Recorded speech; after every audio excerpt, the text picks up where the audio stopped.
It was her wedding night. The night she had waited for all her life. The night she had prayed for, cried for, preserved herself for. Her name was Amina. A quiet, respectful young woman who kept herself for marriage not because anyone forced her but because she believed in doing things right. And her husband, Idris, a man carved from patience and honor. Idris had never touched a woman. Never known anyone else. Like Amina, he believed in doing things right. They were happy. Truly happy. The air smelt of fresh flowers and roasted suya. Music had faded into the night. The guests had gone. The lights were dimmed. It was time to become one. They laughed. Kissed. Whispered sweet things into each other's ears. They reminded themselves how lucky they were to find each other. But when it was time to become man and wife in flesh, something was wrong. Idris couldn't perform. A silence fell. Heavy, confusing silence. At first they both thought maybe it was nerves. Maybe excitement. Maybe pressure. But the minutes turned to hours. And nothing changed. Amina looked at her husband with concern, not judgment. Idris broke down in tears. He cried not just for himself, but for Amina. He had promised not to make her suffer. They hardly slept that night. Tossing, turning, praying, hugging. By morning they both knew. This wasn't a normal issue. It wasn't physical. It wasn't about pills or potions. It was deeper. Idris suggested something radical. My father's village, he said. There's a man there. A herbalist. So, with heavy hearts, they drove to Ogun State. To a quiet village surrounded by trees, secrets, and spirits. The herbalist, eyes white with age but sharp with wisdom. He consulted the oracles. And then he shook his head. A bitter truth spilled from his lips. Your manhood was taken by your father. Baba Owo. That was his name. A man once known across the village. For all the wrong reasons. A drunkard. An absent father. A broken husband. His wife Idris's mother couldn't take it anymore. She packed her bags, took their daughter, and left Idris behind. You're just like your father, she spat before she left. Stubborn and wild.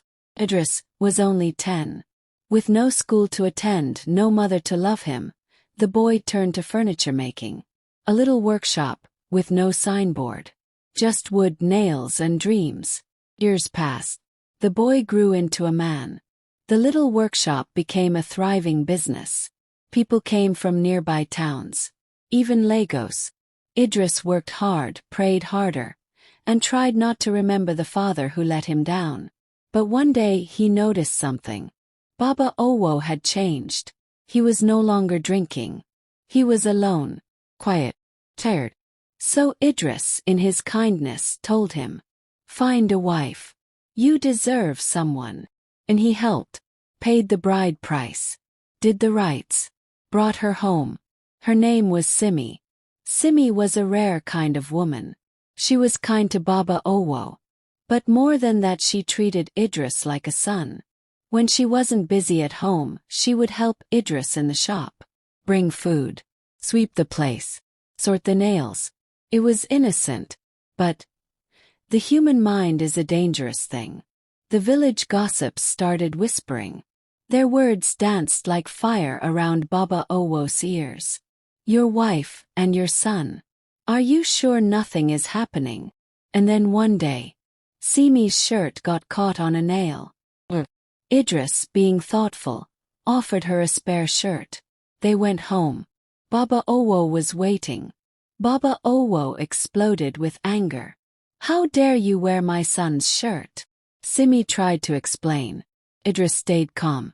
But Baba Owo's mind was already poisoned. That night he swore, I will teach Idris a lesson he will never forget. And from that day something spiritual happened. The old man went to a shrine, whispered his son's name, offered sacrifices, and stole his manhood. Idris left that night and never looked back. He moved to Lagos. Started again. Built another workshop. Bigger. Better. And one afternoon he met Amina. She was serving food by the roadside. Her smile, unforgettable. They fell in love.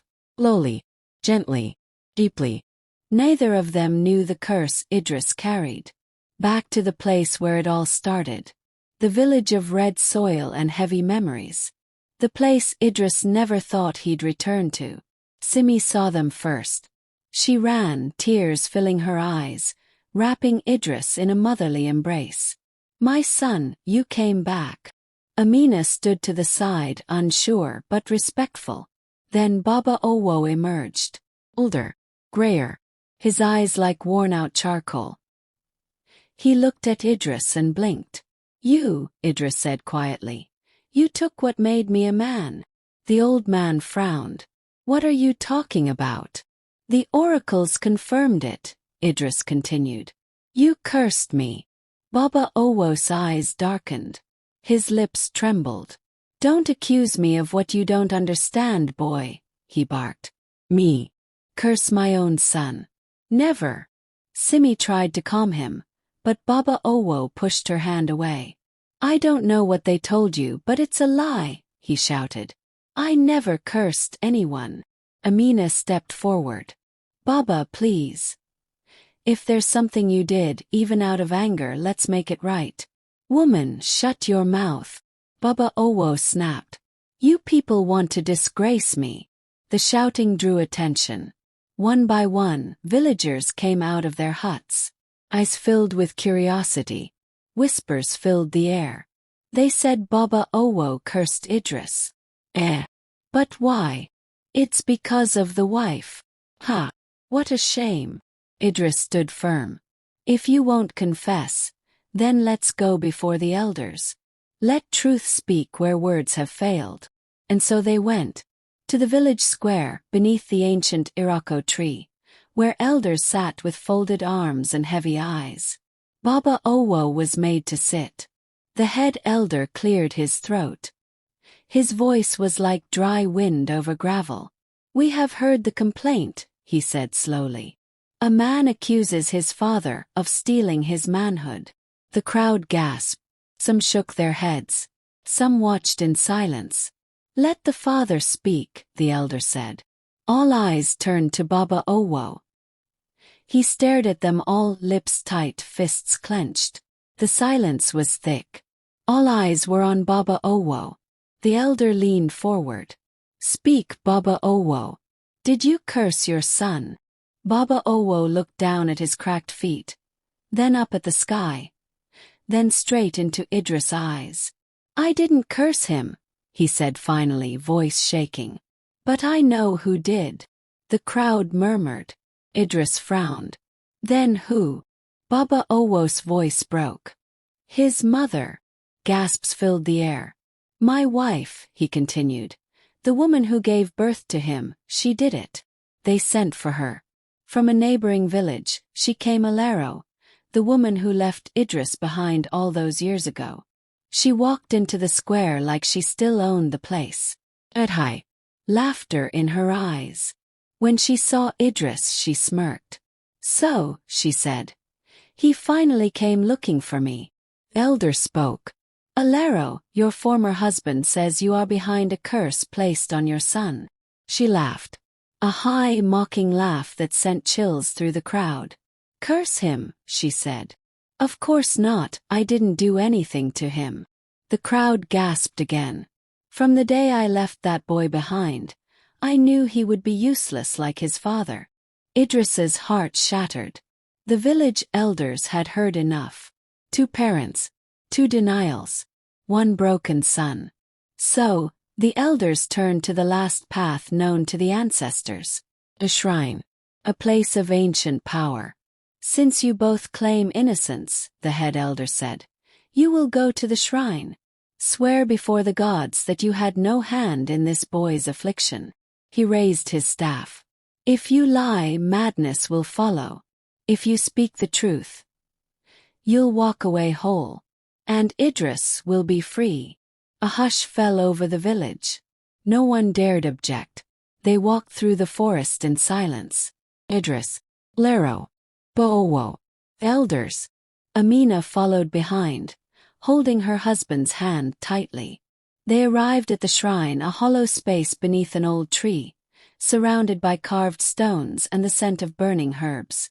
The priest stood waiting, a man with white chalk on his face and words that carried weight. He pointed to a black pot in the center. "Swear," he said. "Swear that you did not curse this child." Baba Owo stepped forward first. His voice trembled.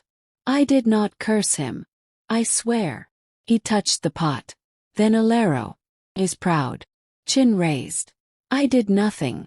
I swear it." She touched the pot. And then the wind changed.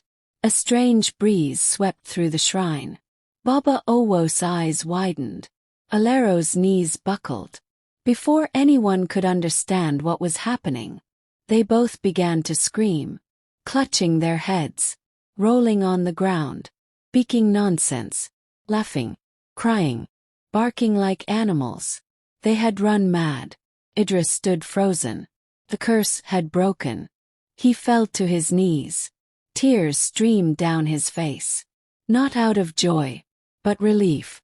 Amina knelt beside him and held him tightly. The priest placed a hand on his head. "You are free, my son," he said. "The truth has answered." That night, Idris slept like a child for the first time in years. And in the weeks that followed, something beautiful happened. Idris's strength returned. His body, his mind, his spirit. He went back to Lagos with Amina. The workshop flourished. Amina's small food business turned into a full restaurant. And months later, they welcomed a baby girl. They named her Temilade, "Mine is the crown." Because truly, after suffering came glory. Some stories are painful, but pain, when walked through with love, can become healing. Idris and Amina's story is a reminder that curses can be broken, that truth always finds its way, and that sometimes family is not just who gave birth to you, but who stands by you when your world breaks. If you loved this story, don't forget to subscribe to Tales by Amy for more heart-stirring African stories, real, raw, and unforgettable. See you in the next tale.